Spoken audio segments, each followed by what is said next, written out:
Hi guys, welcome to Visho info. கிழங்கு vada recipe எப்படி பண்ணுறதுன்னு பார்க்கலாங்க. வீடியோக்குள்ளே போகிறதுக்கு முன்னாடி நீங்கள் இன்னும் நம்ம சேனலை சப்ஸ்கிரைப் பண்ணலைன்னா சப்ஸ்கிரைப் பண்ணுங்கள்.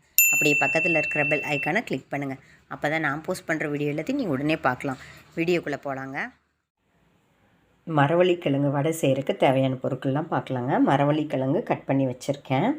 இதை நம்ம தோல் சீவிட்டு நீங்கள் மிக்சியில் போட்டு அரைச்சிக்கிட்டாலும் சரி, அந்த கேரட்டு பீட்ரூட் துருவும் பார்த்திங்களா, அதில் துருவிட்டாலும் சரி, நம்ம விருப்பந்தாங்க.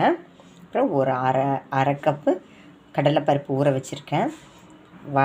வடைக்கு அரைச்சதுக்கப்புறம் வெங்காயம் அதில் மிக்ஸ் பண்ணுங்கள். அதுக்காக நான் போட்டிருக்கிற அளவுக்கு தேவையான அளவு வெங்காயம் கட் பண்ணி வச்சுருக்கேங்க. இதை அரைக்க வேண்டியது இல்லைங்க.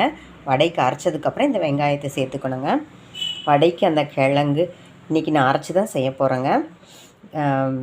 கிழங்கு பருப்பு எல்லாம் அரைக்கணுங்க. அது கூட ஒரு துண்டு இஞ்சி, ஒரு பல் பூண்டு, 3 சிகப்பு மிளகாய், இந்த ரெசிபிக்கு தேவையான உப்பு, ஒரு 1/2 டீஸ்பூன் சோம்பு எடுத்து வச்சுருக்கேன், ஒரு 2 பிஞ்சு பெருங்காயத்தூள் எடுத்து வச்சுருக்கேங்க. இது எல்லாம் அரைக்கணும். இது கூட கிழங்கு தோல் எடுத்துகிட்டு நான் அரைக்க போகிறேன். நீங்கள் வேணால் துருவி சேர்த்துக்கலாம்.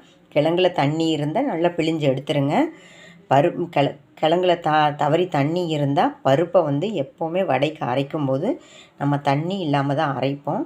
இந்த கிழங்குல வேறு தண்ணி இருக்கிறதுனால பார்த்து ஜாக்கிரதையாக அரைச்சிக்கோங்க. இல்லாட்டி நம்ம வடையோட டெக்ஸ்டர் சரியாக வராதுங்க. அதனால் கூடுமான வரைக்கும் இதில் இருக்கிற தண்ணி நல்லா இருத்துட்டு கிழங்குல தண்ணி இருந்தால் பிழிஞ்சிட்டு அதுக்கப்புறம் எல்லாம் மிக்ஸ் பண்ணிக்கோங்க. நீங்கள் முழுக்க இந்த கிழங்குல மட்டுமே செய்யலாங்க. பருப்பு சேர்க்கணுன்னு அவசியம் இல்லை. எனக்கு எக்ஸ்ட்ரா டேஸ்ட்டு கொடுக்கும் அப்படிங்கிறக்காக பாதி கிழங்கும் பாதி பருப்பும் ஈக்குவல் அளவாக நான் எடுத்திருக்கேன். நீங்கள் முழுக்க கிழங்குல மட்டுமே செய்யலாம்.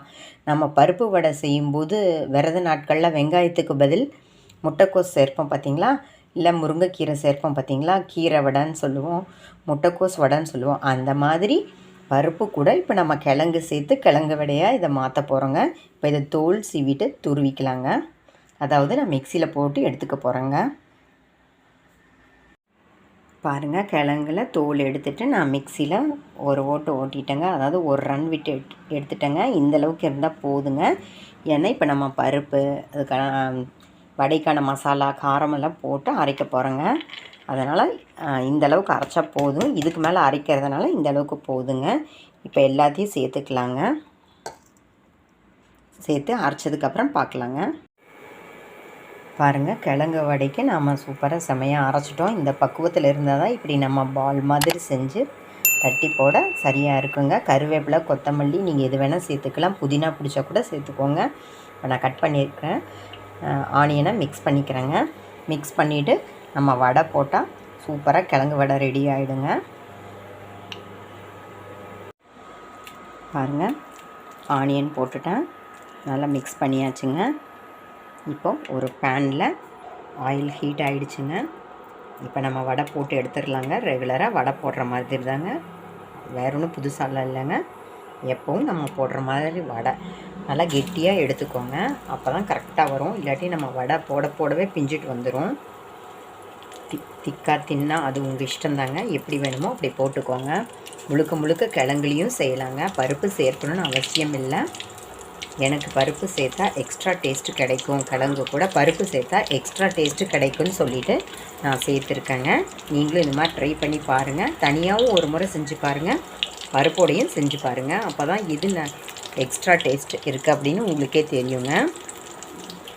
நம்ம எடுத்துக்கிற பேன் எவ்வளோ பிடிக்குமோ அந்தளவுக்கு போடலாங்க வடை.